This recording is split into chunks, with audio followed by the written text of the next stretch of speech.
आज बताइए छत्तीसगढ़ का लड़का शराब आ कैसे रहा उसके हाथ में?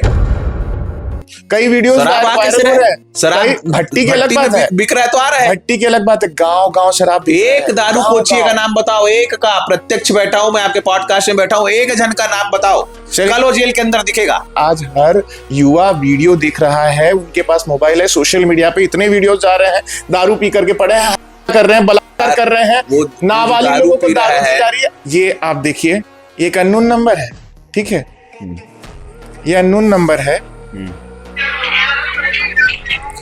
कहाँ है दारू कोचिया इसमें? अवैध शराब बिक्री कैसे हो रही है भैया? देखिए अरे वो दोनों भाई है, आपस में ले रहे हैं उन लोग। ये 2-3 वीडियोस हैं मेरे पास। अरे भैया सग्गा भाई लाता है, दारू पैसा लेता है, अपने घर से निकल रहा है। भैया दारू कोचिया होता है जो पेटी लेके रखता है, एक टमाटर को लेके आपस में बेच रहा है। आपको 5 भेजूंगा मैं, एक भी जगह आपको अवैध दारू नहीं मिले। और यही बात आप इतने आप प्रबल दावा कर रहे हैं, तो आपको ही मंत्री होना चाहिए। तब क्या कर रहे हैं वो मंत्री? वो तो सड़सठ शराब बढ़ा रहे हैं भैया, दुकान आपको मालूम होगा, भट्टी बढ़ा रहे हैं वो।